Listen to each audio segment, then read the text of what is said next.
As many are quick to point out, earlier occasions of Thanksgiving occurred in places like Florida, Texas, Virginia, and elsewhere in early America.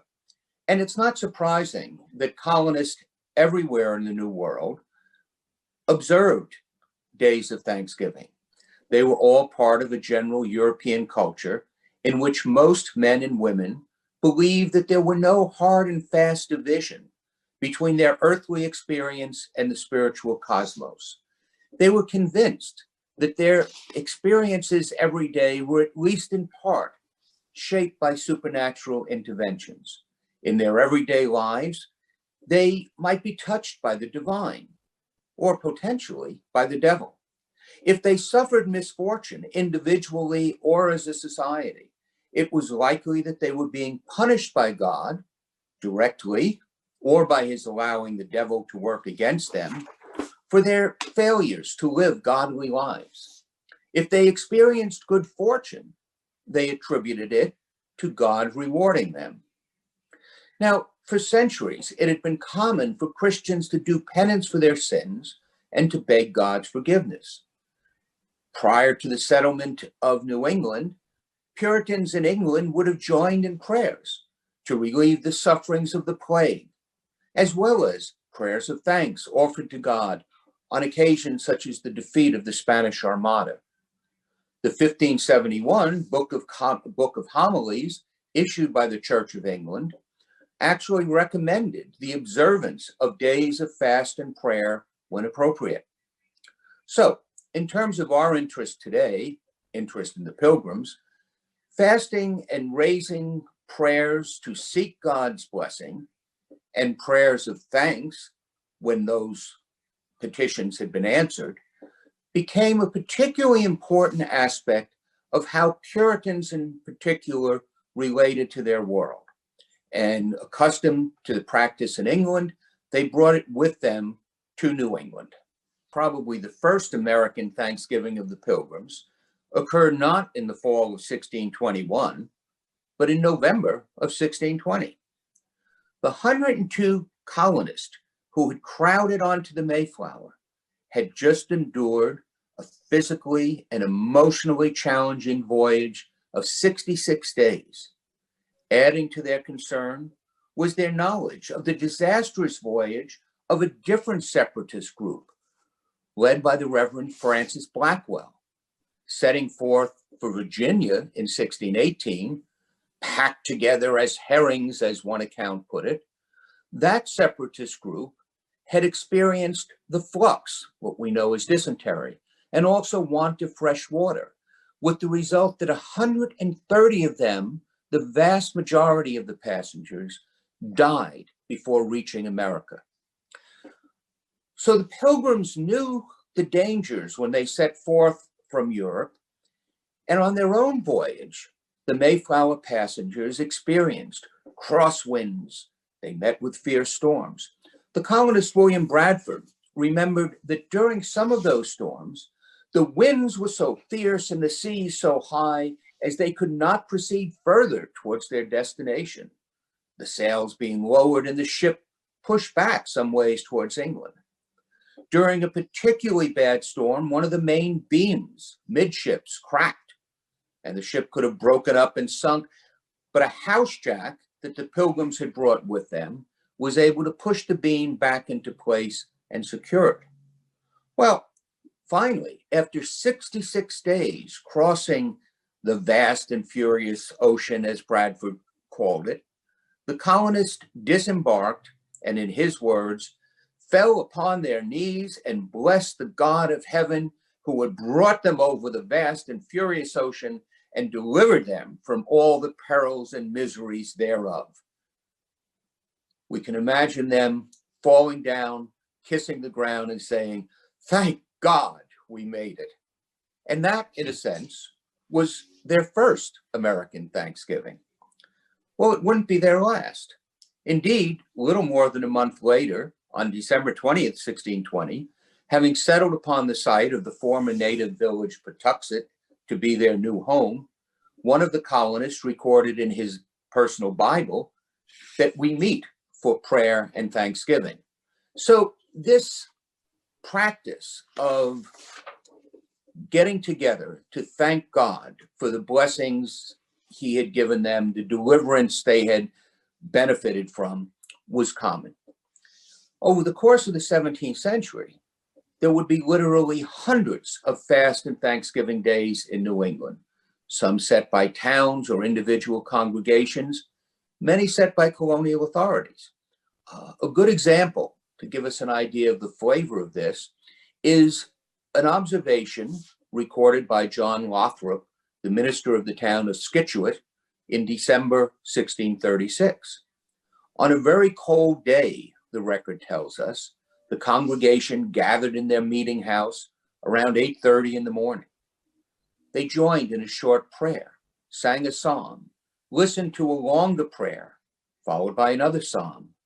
They then listened to the Reverend Lothrop preach, and after a closing prayer and psalm, they dispersed around noon for making merry, the record tells us, the poorer sort being invited to the richer for a Thanksgiving Day meal. So that's how this often occurred. Now, what does this tell us about the fall 1621, so-called first Thanksgiving? We don't actually have as good an account of that event as we do of the Scituate event. Governor William Bradford, the colony governor, simply recorded that there was a successful harvest accompanied by the catching of cod, bass, and other fish, and the hunting of waterfowl, wild turkeys, and yes, they did have turkey, and deer. One of the other colonists, Edward Winslow, offered a more substantial account. After the success of the harvest, he wrote, the governor sent out hunters so that we might, after a special manner, rejoice together after we had gathered the fruit of our labors. The hunters killed as much fowl, with a little help beside, as served the company for almost a week. It is Winslow who also tells us of the arrival of Wampanoag visitors, who outnumbered the colonists 2-1, and who themselves supplied venison for the feast. Indeed, it's the presence of these natives at the feast, this gesture of harmony, that is one of the things that does distinguish this Thanksgiving, the 1621 Thanksgiving, from others elsewhere in America and also in New England. And it's interesting that the welcoming of the strangers, the others, was something that was very well in accord with how the Puritans and the Pilgrims understood the scriptures. But was this a Thanksgiving? Some people want to argue it was simply a harvest festival and so forth. But everything we know about these pilgrims and their beliefs make it reasonable to believe that before the feasting began, there was a session of prayer, preaching, and singing psalms. It was part of who they were.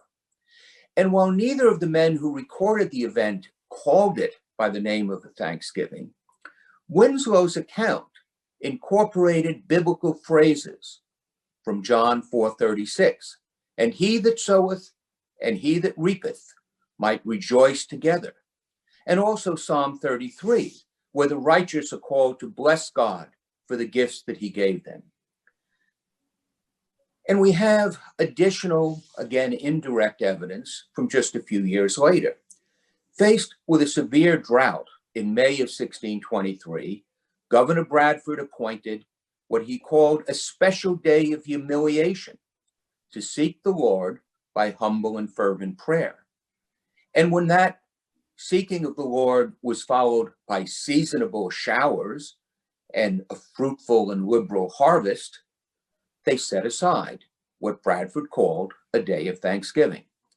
So that's what I think we can take from the accounts that we have of what happened in the fall of 1621.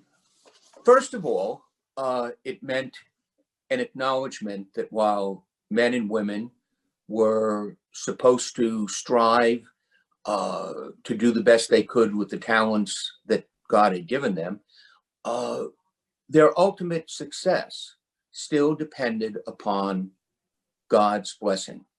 And So God was responsible in part for the good things that happened to them.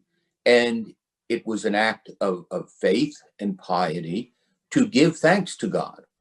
Now, that being said, there are misconceptions.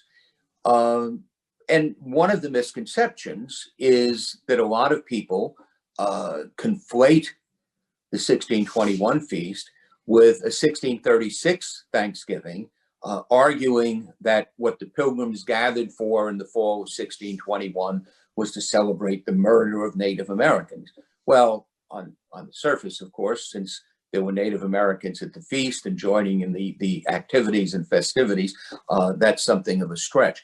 What's happened is that people looking to condemn the Pilgrims and the Puritans for their lifestyle conflate the 1621 event with an event in 1636, when in the fall of 1636, the Massachusetts General Court called for a day of Thanksgiving for a number of reasons. It was to thank God because the controversy that had swirled around Anne Hutchinson and threatened the future of the colony was finally over. They had had a good harvest, and they were thanking God for that.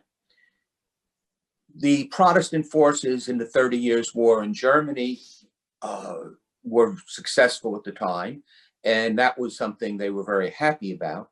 And finally, the colonies, Massachusetts particularly, had achieved victory in a war with one of the local tribes in the region, the Pequots. That was a victory won with the aid of Native allies. So there were a lot of reasons why they wanted to give thanks. Now, the fact is, the victory over the Pequots was achieved by tactics that we would find deplorable, but were common at the time.